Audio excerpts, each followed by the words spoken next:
Are you preparing for SSC and struggling with English? You are in the right place. Hi, I am Prince Shishodia, a passionate educator with a mission to simplify English for SSC aspirants. This channel is dedicated to helping you master English for the SSC exam with easy to understand lessons, tips and tricks. From grammar to comprehension, vocabulary to previous year papers, I will cover it all to ensure you are fully prepared for the SSC English section. If you are ready to boost your English skills, make sure to subscribe and hit the bell icon to never miss a lesson. Feel free to drop any questions or topics you want to cover in the comments.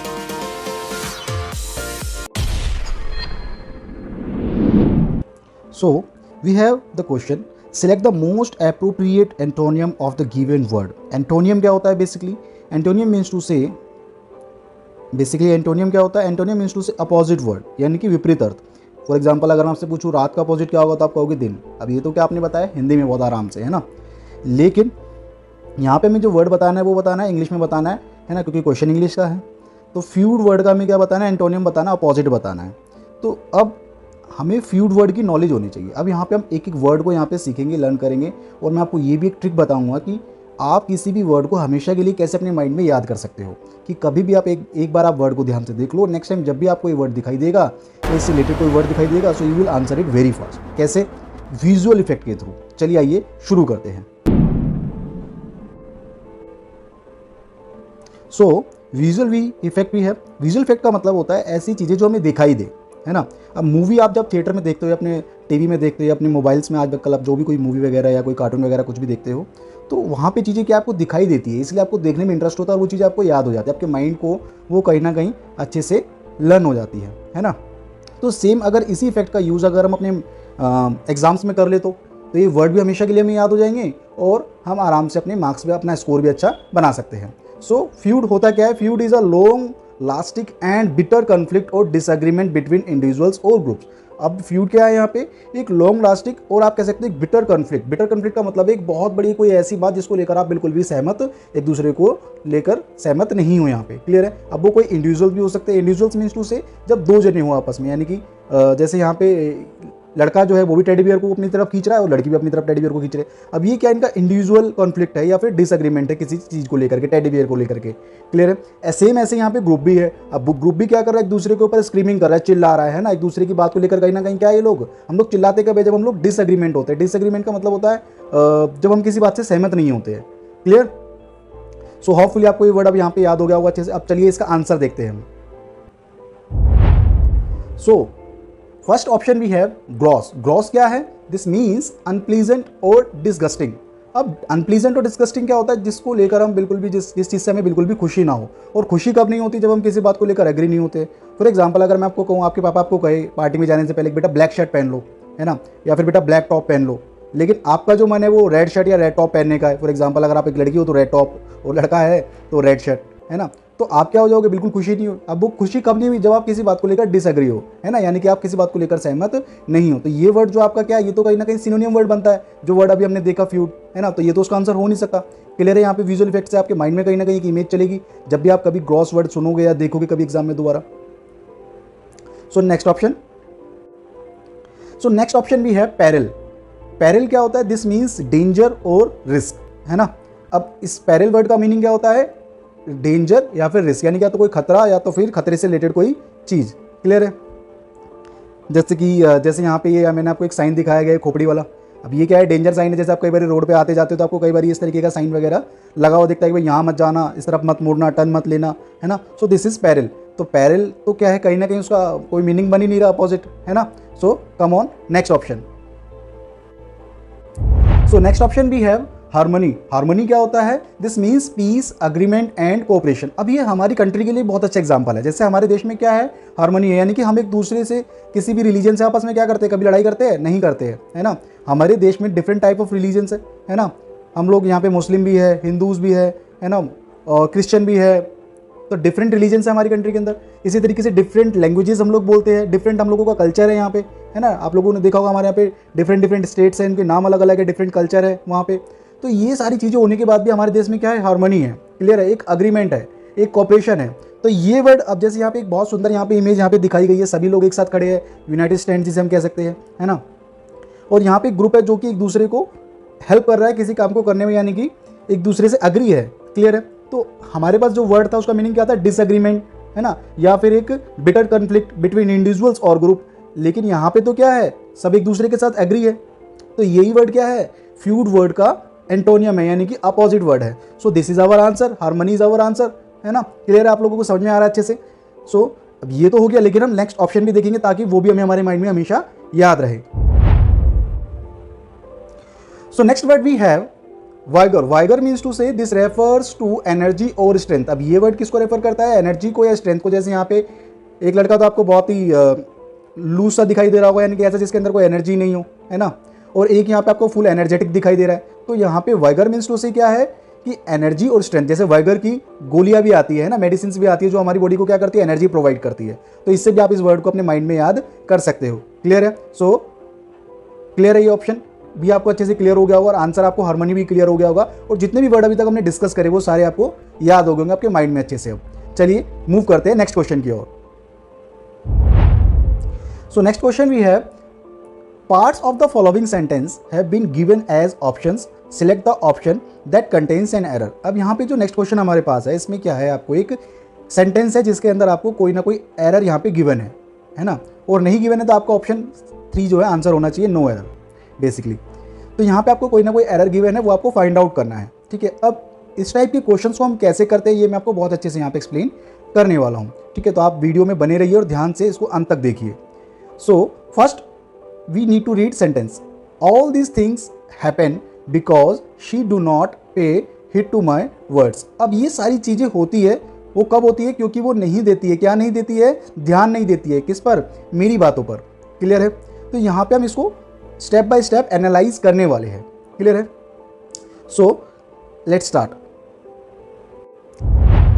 So option first is that all these things happen, यानी कि ये सारी चीजें होती है, ये सारी बात होती है, कब होती है। यहाँ पे जो ऑप्शन 1 है उसको हम यहाँ पे अगर हम इसका एनालाइज देखें तो यहाँ पे सब्जेक्ट क्या है, हमारे पास थिंग्स है, और उसके अकॉर्डिंग यहाँ पे हमारे पास जो प्लूरल हेल्पिंग होनी चाहिए दैट इज हैपन, यानी कि ये क्या बिल्कुल करेक्टली मैच कर रहा है। अब ये मैंने केसेस को आइडिया कर लिया या केसेस को मैंने बताया कि भाई ये बिल्कुल करेक्ट है। यहाँ पे जो दोस्तों फॉलो हो रहा है वो क्या हो रहा है, सिंपल प्रेजेंट फॉलो हो रहा है, मीन्स टू से प्रेजेंट इंडेफिनिट टेंस फॉलो हो रहा है। यानी कि अगर आपको प्रेजेंट इंडेफिनिट टेंस आता है so you will find out that कि ये करेक्ट कैसे है, क्लियर है। प्रेजेंट इंडेफिनिट बेसिकली क्या होता है, जहाँ पे आप क्या करते हो, अपनी हैबिट्स बताते हो, रेगुलर एक्शंस को रिपीटेड एक्शंस को बताते हो, यूनिवर्सल ट्रूथ को बताते हो, है ना। जहाँ पे हम वर्ब के अंदर एस या ईएस लगा के क्या कर रहे होते हैं, वर्ब को सिंगुलर बना रहे होते हैं। ये बिल्कुल अपोजिट होता है किसके, नाउन के रूल के। नाउन के रूल के अपोजिट क्यों होता है, बिकॉज नाउन के अंदर जब हम एस या ईएस ऐड करते हैं, फॉर एग्जाम्पल जैसे फैमिली, फैमिलीज, है ना, तो आईएस होते उसमें क्या हो गया, फैमिली का प्लूरल हो गया। ऐसे ही boy boys, girl girls, toy toys. अब ये सारे वर्ड जितने मैंने एस लगा रहा हूँ ये क्या बन रहे हैं, प्लूरल बन रहे हैं, है ना। लेकिन इसमें प्रेजेंट इंडेफिनिट में क्या होता है, यहाँ पे वर्ब को जब हम एस या ईएस ऐड करते हैं वर्ब के साथ तो वहाँ पे वर्ब क्या बन जाती है, सिंगुलर बन जाती है, क्लियर है ना, बिल्कुल अपोजिट। जैसे कि यहाँ पे अगर मान लो हैपेंस होता फॉर एग्जाम्पल, तो ये वर्ब कैसी हो जाती है, सिंगुलर हो जाती है। फॉर एग्जाम्पल आई, जैसे you go to school and he goes to school, तो यू गो टू, गो के बाद क्या, यू के बाद क्या आ रहा है, सीधा गो आ रहा है। We are not adding S or ES because subject is plural, you is the subject and subject is plural here. लेकिन अगर मैं बोल रहा हूँ he goes to school, he goes to school means to say, क्योंकि यहाँ पे subject क्या है, सिंगुलर है ही, इसलिए हमने वर्ब के साथ क्या ऐड किया, एस या ईएस ऐड किया, एंड देन ये भी क्या बन गया, गोज बना, क्लियर है। तो सेम यही रूल यहाँ पे अप्लाई हो रहा है कि थिंग्स यहाँ पे क्या है, प्लूरल है, तो इसलिए वर्ब के साथ हमें एस या ईएस ऐड करने की जरूरत नहीं है। That's why this is very correct. Let's move on next option. So next option we have because she do not. अब here we have a subject verb agreement issue. The subject she is singular, so the verb must also be in its singular form. यहाँ पे कहने का मतलब ये है कि अगर यहाँ पे सब्जेक्ट सिंगुलर है तो वर्ब भी कैसी होनी चाहिए, सिंगुलर होनी चाहिए। जैसे मैंने अभी आपको पीछे वाले ऑप्शन में बताया कि यू सब्जेक्ट कैसा था, प्लूरल, इसलिए वर्ब के अकॉर्डिंग वहाँ पे वर्ब में एस एस नहीं ऐड हुआ। लेकिन जैसे सब्जेक्ट वहाँ पे ही हुआ तो सब्जेक्ट के वर्ब के साथ क्या ऐड हो गया, एस एस, मीन्स टू से ही गोज। तो सेम ऐसे यहाँ पे शी जो है सब्जेक्ट क्या है, सिंगुलर है, तो हमें यहाँ पे वर्ब को भी क्या बनाना पड़ेगा, सिंगुलर बनाना पड़ेगा। वर्ब क्या हमारे पास, डू है, तो वर्ब को हमें किस में चेंज करना पड़ेगा, ईएस लगा के उसको सिंगुलर बनाना पड़ेगा। क्लियर है? तो we need to follow does with the subject she, है ना, क्योंकि अगर हमारे पास सिंगुलर सब्जेक्ट है तो वर्ब भी कैसी होनी चाहिए, सिंगुलर होनी चाहिए। क्लियर है? So the correct form should be does instead of do. So because she does not. अब ये क्या हो गया, हमारा आंसर करेक्ट हो गया। लेकिन हम नेक्स्ट ऑप्शन भी देखेंगे और अच्छे से समझने के लिए, ताकि क्या पता आपकी जो एग्जाम में आपको क्वेश्चन मिले वो नेक्स्ट क्वेश्चन से रिलेटेड कोई डाउट मिल जाए। क्लियर है? Let's move on next option. So next option we have pay heed to my words. Pay heed to words, pay heed to my words क्या है, एक फ्रेज है। अब इस फ्रेज का मीनिंग क्या होता है, टू पे अटेंशन और लिसन केयरफुली। जैसे यहाँ पे एक इमेज यहाँ पे बच्चों की दी गई है ना, एक विजुअल इफेक्ट दिया गया इस फ्रेज को, ताकि आप इसको अच्छे से अपने माइंड में याद कर सको कि पे हिट टू माई वर्ड्स क्या होता है। यानी कि किसी की बात को ध्यान से सुनना, या किसी को कोई अगर कुछ कह रहा हो तो उस पर ध्यान देना। क्लियर है? तो यहाँ पे हमें एक फ्रेज भी सीखने को मिला इस सेंटेंस एरर्स क्वेश्चन के साथ साथ। क्लियर है? होपफुली आपको समझ में आ रहा होगा कि मैं आपको कैसे किस तरीके से समझाने की कोशिश कर रहा हूँ। ठीक है?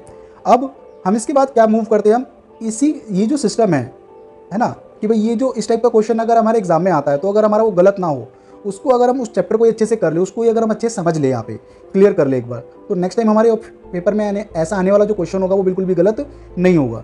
सो इससे रिलेटेड जो चैप्टर है वो क्या है, सब्जेक्ट वर्ब एंड अग्रीमेंट है। चलिए आइए उसको समझते हैं।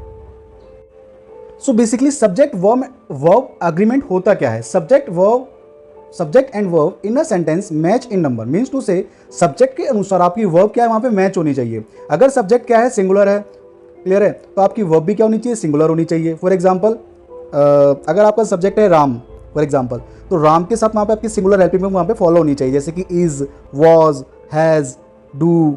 क्लियर है? लेकिन अगर आपका सब्जेक्ट प्लूरल है तो वहाँ पे आपकी हेल्पिंग वर्ब भी कैसी होनी चाहिए, वर्ब भी आपकी कैसी होनी चाहिए, प्लूरल होनी चाहिए। क्लियर है? This is the very basic understanding about subject verb and agreement, subject verb agreement basically. Clear है? अब बेसिकली लास्ट स्लाइड में मैंने आपको जो बताया कि सब्जेक्ट अगर हमारे पास सिंगुलर है तो वर्ब भी कैसी होनी चाहिए, सिंगुलर होनी चाहिए। सब्जेक्ट अगर हमारे पास प्लूरल है तो वर्ब भी कैसी होनी चाहिए, प्लूरल होनी चाहिए। बेसिकली इसमें ज़्यादा कोई एक्सप्लेनेशन है नहीं। नेक्स्ट स्लाइड में हम देखते हैं इसके एग्जांपल्स।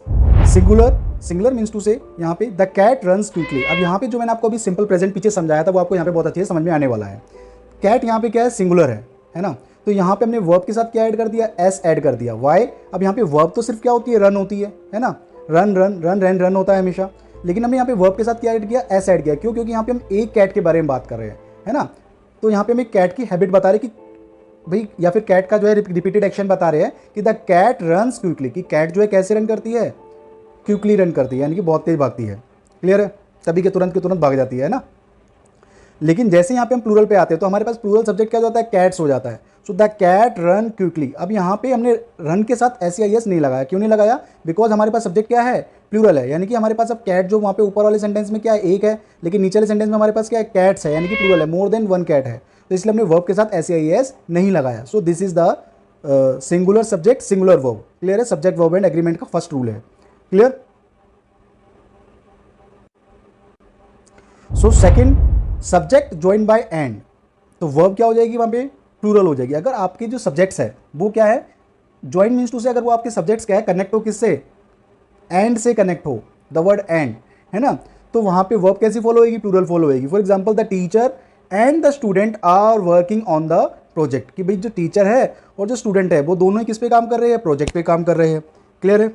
तो यहाँ पे सब्जेक्ट कैसा हुआ, हमारे पास प्लूरल सब्जेक्ट हो गया, क्योंकि टीचर एक person and student is another person, तो इस वजह से सब्जेक्ट क्या हो गया, प्लूरल हो गया। और इन दोनों को कनेक्ट करने के लिए जो वर्ड यूज हुआ दैट इज एंड। क्लियर है? तो यहाँ पे यही बात बताई गई कि अगर आपका सब्जेक्ट जो है एंड से कनेक्ट हो तो वहाँ पे कौन सी वर्ब फॉलो होती है, प्लूरल वर्ब फॉलो होती है, क्योंकि सब्जेक्ट एंड लगाने से क्या बन जाता है, प्लूरल बन जाता है। क्लियर है? ये यहाँ तक की अंडरस्टैंडिंग के लिए क्लियर है कि the teacher and the student are working on the project. लेकिन जरूरी नहीं है कि एंड अगर किसी दो सब्जेक्ट के बीच में लगा हो तो वो हमेशा प्लूरल ही होगा। चलिए आइए देखते हैं ऐसा केस। तो पीछे वाली स्लाइड में तो हमने सीखा कि अगर सब्जेक्ट जो है, दो सब्जेक्ट एंड से कनेक्ट होते हैं तो ऐसे केस में हमारे पास हम प्लूरल हेल्पिंग वर्ब को फॉलो कर, प्लूरल हेल्पिंग वर्ब या फिर वर्ब को फॉलो करते हैं। लेकिन यहाँ पे अगर ये चीज़ भी समझने वाली कि अगर सब्जेक्ट्स जो है वो रेफर करते हैं किसको, सिंगल एंटिटी या आइडिया को, यानी कि एक ही आइडिया को, एक ही थीम को फॉलो करते हैं, तो इस केस में वर्ब कैसी होगी, सिंगुलर होगी। For example, bread and butter is a common breakfast. अब यहाँ पे ब्रेड एंड बटर, अब ब्रेड एंड बटर क्या है, दोनों अलग अलग चीज़ें, लेकिन इनका जो यूज़ है वो हम एक ही वे में कर रहे हैं। किस वे में, कॉमन ब्रेकफास्ट के रूप में। अब ये है तो अलग अलग, लेकिन ये आइडिया या एंटिटी इनका जो यूज़ है वो क्या हो रहा है, सिंगल वे में ही हो रहा है। क्लियर है? So that's why bread and butter के साथ हमने क्या फॉलो किया यहाँ पे, is, that is singular helping verb. तो bread and butter is a common breakfast. ऐसे ही आप कह सकते हो राइस एंड करी, है ना, हॉर्स एंड कैरेज, है ना। तो इस तरीके के जो आपके सब्जेक्ट्स होते हैं जो कि क्या करते हैं, सिंगल एंटिटी या आइडिया, यानी कि एक ही आइडिया को, एक ही चीज़ को बता रहे होते हैं, तो इस केस में हम क्या करते हैं, हेल्पिंग वर्ब सिंगुलर यूज़ करते हैं या वर्ब सिंगुलर यूज़ करते हैं। क्लियर है? होपफुली आपको समझ में आ गया होगा। So next we have subject join by और नोर। अगर आपके सब्जेक्ट जो है और नोर से कनेक्टेड हो तो ऐसे में क्या होता है, आपकी जो वर्ब है वो किसके साथ अग्री होती है, सब्जेक्ट क्लोजेस्ट, यानी कि जो सबसे पास का सब्जेक्ट होता है। जैसे कि neither the cat nor the dogs are hungry, है ना, ना तो बिल्ली ना ही कुत्ते, दोनों में से कोई भूखे नहीं है। क्लियर है? तो यहाँ पे नोर के साथ क्या है, द डॉग्स, है ना। अभी जैसे मैंने यहाँ पे बताया कि सब्जेक्ट क्लोजेस्ट, यानी कि और नोर के साथ जो बिल्कुल क्लोजेस्ट होगा सब्जेक्ट, उसके अकॉर्डिंग हम यहाँ पे हेल्पिंग वर्ब फॉलो करेंगे। क्लियर है? तो नोर के क्लोजेस्ट क्या है हमारे पास, डॉग्स है। डॉग्स कैसा सब्जेक्ट है, प्लूरल है, तो दैट्स वाई वी यहाँ पे, इसलिए हमारे पास क्या है, आर है। क्लियर है? अगर मान लीजिए यहाँ पे ऐसा होता कि neither the dogs nor the cat, तो यहाँ पे क्या आता, इज आता। क्यों आता? क्योंकि अब यहाँ पे नोर के क्लोजेस्ट क्या आ गई, कैट आ गई, और कैट कितनी है, एक है, सिंगुलर है, दैट्स वाई तो हमें इज फॉलो करना पड़ता है। लेकिन यहाँ पे हमें यही चीज़ समझनी है कि यहाँ पे जो भी नोर के क्लोजेस्ट होगा या और के क्लोजेस्ट होगा उसके अकॉर्डिंग हम वर्ब को फॉलो करेंगे यहाँ पे। क्लियर? अगर यहाँ पे सब्जेक्ट हमारे पास प्लूरल है नोर के क्लोजेस्ट, तो हम प्लूरल हेल्पिंग वर्ब लगाएंगे या वर्ब लगाएंगे, और अगर हमारे पास सिंगुलर है तो हम सिंगुलर सब्जेक्ट, सिंगुलर वर्ब का यूज़ करेंगे। क्लियर है? नेक्स्ट ऑप्शन, नेक्स्ट एग्जाम्पल भी बिल्कुल ऐसा ही है, ईदर द टीचर्स और द स्टूडेंट इज रिस्पॉन्सिबल। या तो टीचर या तो टीचर्स या फिर स्टूडेंट्स, दोनों में से एक क्या है, रिस्पॉन्सिबल होगा। अब यहाँ पे और के क्लोजेस्ट क्या है हमारे पास, स्टूडेंट है, इसलिए हमने यहाँ पे स्टूडेंट कैसा सब्जेक्ट है, सिंगुलर सब्जेक्ट है, तो इसलिए यहाँ पे कैसी हेल्पिंग वर्ब आ रही है, इज आ रही है, जो कि क्या है, सिंगुलर हेल्पिंग वर्ब है। क्लियर है यहाँ पे दोनों ऑप्शंस, और दोनों एग्जाम्पल्स के साथ बहुत अच्छे से यहाँ पे हमने और नोर को समझ लिया। क्लियर है? ऐसे ही आपके एग्जाम्स में भी आते हैं जो आपको बहुत ध्यान से देखने होते हैं। So next rule we have collective nouns. Collective nouns like examples team, group, family, staff, है ना, और भी बहुत सारे एग्जांपल्स हो सकते हैं लाइक आर्मी। तो ये क्या है, कलेक्टिव नाउन के एग्जांपल है। Collective noun basically means to say जो कलेक्टिवली किसी एक्शन को क्या कर रहे हो, परफॉर्म कर रहे हो, है ना। जैसे कि टीम इंडिया जब क्रिकेट खेलती है किसी भी टीम के साथ, तो ऐसा तो नहीं कि विराट कोहली अलग ही खेल रहा होता है ना, सचिन तेंदुलकर अलग ही खेल रहा होता है, सब एक साथ ही मिलकर खेलते हैं ना एक पूरी टीम इंडिया के रूप में, और जो भी जीतता है तो हम पूरी टीम इंडिया की विनिंग मानते हैं उसे। क्लियर है? तो सेम ऐसे ही ये क्या होता है, कलेक्टिव नाउन होता है। तो कलेक्टिव नाउन के साथ हमें सिंगुलर और प्लूरल क्या है, फॉलो करना होता है, किसके अकॉर्डिंग, एक्टिंग के अकॉर्डिंग। एक्टिंग मतलब एक्ट के अकॉर्डिंग कि एक्ट कैसा हो रहा है। क्लियर है? अ सिंगल यूनिट और एज इंडिविजुअल्स, यानी कि कोई वहाँ पे सिंगल यूनिट वर्क कर रहे हैं या फिर इंडिविजुअल वर्क कर रहे हैं। For example the team wins the game, जैसे यहाँ पे एग्जाम्पल है the team wins the game. अब यहाँ पे टीम क्या है, एक सिंगुलर के वे में यूज़ हुआ है। क्यों यूज़ हुआ है? क्योंकि यहाँ पे हम पूरी एक टीम के बारे में बता रहे हैं कि भैया ये जो टीम है ना, इसने क्या इस गेम को जीता है। क्लियर है? वही सिंपल प्रेजेंट इंडेफिनिट टेंस को हम फॉलो कर रहे हैं। तो समझ में आ रहा है आपको सिंपल प्रेजेंट इंडेफिनिट टेंस की इंपॉर्टेंस क्या है? तो आप लोगों ने अगर अभी तक ये लर्न नहीं किया है तो इसको जल्दी से लर्न कर लीजिए। नेक्स्ट एग्जाम्पल भी है the team are arguing among themselves. अब यहाँ पे टीम क्या है, यहाँ पे ग्रुप दिख रहा है आपको, ये क्या कर रहा है, ये है तो टीम ही, बट यहाँ पे ये टीम का अगर एक दूसरे के साथ आर्ग्यू कर रही है, आर्ग्यू मतलब किसी बात को लेकर क्या है, इनके बीच में डिसएग्रीमेंट है ना, अग्री नहीं है किसी बात को लेकर के, तो यहाँ पे ये टीम क्या हो गया, प्लूरल वर्ड हो गया। क्लियर है? यहाँ पे जैसे बताया गया कि यहाँ पे जो सिंगुलर प्लूरल होगा वो उनके एक्ट के अकॉर्डिंग होगा। क्लियर है? जो कलेक्टिव नाउन का हम सिंगुलर प्लूरल देखेंगे वो उनके एक्ट के अकॉर्डिंग देखेंगे। तो यहाँ पे जो टीम है वो क्या है, प्लूरल के रूप में वर्क कर रही है, तो दैट्स वाई हमने यहाँ पे क्या यूज किया, आर यूज किया, और इसी वजह से सेंटेंस बना the team are arguing among themself, की जो टीम है वो अपने आप में क्या कर रही है, एक दूसरे से आर्ग्यू कर रही है। क्लियर है? क्लियर है? यहाँ पे दोनों वर्ड समझ में आपको, वर्ड एक ही है टीम, लेकिन यहाँ पे टीम एक जगह सिंगुलर वे में यूज हो रहा है, एक जगह प्लूरल वे में यूज हो रहा है। क्लियर है? दोनों यहाँ पे बहुत अच्छे से, तो very very important, most of the time इसमें एग्जाम्स में पूछा जाता है। अब अगर हम फोर्थ रूल देखें सब्जेक्ट वर्ब अग्रीमेंट का, तो वो क्या है, इंडेफिनिट प्रोनाउन से रिलेटेड है। इंडेफिनिट प्रोनाउंस मीन्स टू से, यानी कि अब प्रोनाउन बेसिकली होता क्या है, प्रोनाउन बेसिकली जब हम नाउन के वर्ड ले, यानी कि नाउन को रिप्लेस करने के लिए जो हम वर्ड यूज़ करते हैं दैट इज़ प्रोनाउन बेसिकली। यहाँ पे सिंपल अंडरस्टैंडिंग के लिए अगर मैं बता दूँ, है ना, अगर आपको अब इनसे रिलेटेड कोई डाउट्स है आपको नहीं आते तो आप इसको कमेंट में मुझे बता सकते हैं, मैं इसके ऊपर पूरा एक वीडियो लाने के लिए एग्री हूँ। क्लियर है? तो इंडेफिनिट प्रोनाउंस जैसे कि ईच, अब, everyone, everything, someone, nobody etcetera, तो ये सारे क्या हमारे पास इंडेफिनिट प्रोनाउन है, क्योंकि ये किसी भी एक डेफिनेट पर्सन की ओर पॉइंट आउट नहीं करते हैं। जैसे अगर मैं कहूँ कि समबडी स्टॉल माय बुक, कि किसी ने मेरी किताब चुरा ली, स्टॉल मतलब चुराई, कि किसी ने मेरी किताब चुराई, ठीक है। तो अब मैंने यहाँ पे बोला किसी ने, मैंने किसी पर्सन को फिक्स तो नहीं किया, यहाँ पे पॉइंट तो नहीं किया कि भाई इसी ने चुराई है, राहुल ने चुराई है, अमित ने चुराई है या कोमल ने चुराई है, किसी पर्सन की तरफ तो मैंने पॉइंट नहीं किया, तो इसीलिए हम इसको क्या कहते हैं, इंडेफिनिट प्रोनाउन कहते हैं। क्लियर है?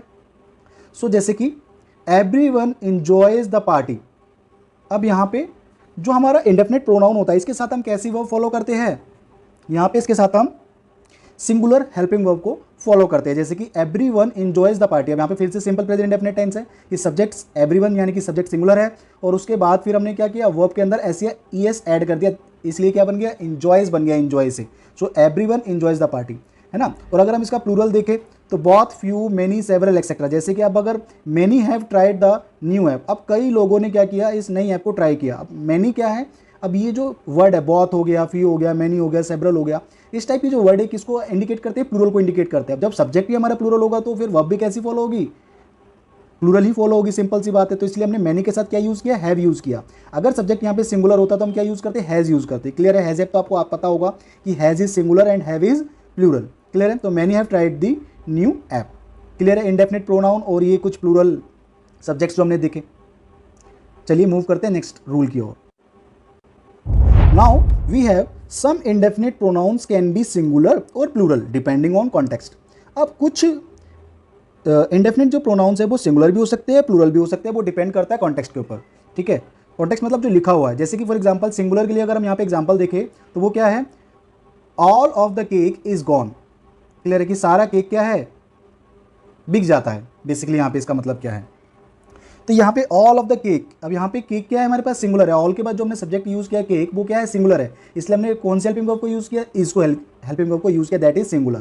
क्लियर है यहाँ तक? लेकिन अगर मैं बोलता हूँ all of the cookies are gone, तो यहाँ पे सारी कुकीज़ क्या है, बिक जाती है, चली जाती है। आप यहाँ पे इसका मतलब बेसिकली यही बनता है ना। तो यहाँ पे ऑल के बाद जो सब्जेक्ट है मेरा वो क्या है, कुकीज़ है, जो कि क्या है, प्लूरल है, तो इसलिए मैंने कौन सी हेल्पिंग वर्ब को फॉलो किया, आर को। समझ में आ रही है बात या नहीं आ रही है? सो कुछ ऐसे भी इंडेफिनिट प्रोनाउन होते हैं जो कि डिपेंड करते हैं कॉन्टेक्स्ट पे, यानी कि क्या लिखा हुआ है। क्लियर है? कि वो सिंगुलर, उनके बाद सिंगुलर फॉलो हो रहा है या प्लूरल फॉलो हो रहा है। क्लियर है? Now subjects separated from verbs, तो हमारे पास सब्जेक्ट वर्ब एंड एग्रीमेंट का नेक्स्ट रूल क्या है समझने वाला, वो क्या है, अगर हमारे जो सब्जेक्ट्स है वो किससे अलग हो जाते हैं, वर्ब से अलग हो जाते हैं, तो इस कंडीशन में क्या है, बाय एडिशनल इन्फॉर्मेशन और फ्रेजेस, यानी कि अगर उसके साथ कोई और इन्फॉर्मेशन भी दी गई है उन सब्जेक्ट के साथ साथ, है ना, या फिर और कोई फ्रेज ऐड कर दिया गया है, तो always ensure the verb agrees with the main subject. तो हमेशा आपको याद रखना है कि जो हमारी जो वर्ब है वो किसके साथ एग्री होगी, मेन सब्जेक्ट के साथ, है ना। जो हमारा मेन सब्जेक्ट होगा उसी के अकॉर्डिंग हम वहाँ पे वर्ब को फॉलो करेंगे कि वो सिंगुलर आनी चाहिए, प्लूरल आनी चाहिए। For example, the bucket of flowers is beautiful. अब यहाँ पे द बकेट ऑफ फ्लावर्स, और फ्लावर्स क्या है हमारे पास, प्लूरल है, लेकिन हम यहाँ पे जो मेन सब्जेक्ट है हमारे पास वो क्या है, बकेट है। वो क्या है हमारे पास, बकेट है। भाई जो फूलों का जो गुलदस्ता है वो क्या है, बहुत ही सुंदर है। हम यहाँ पे फूलों के गुलदस्ते के बारे में बात कर रहे हैं, ना कि फूलों के बारे में बात कर रहे हैं। क्लियर है? सो समझ में आया आपको मेन सब्जेक्ट कैसे आइडेंटिफाई करना है।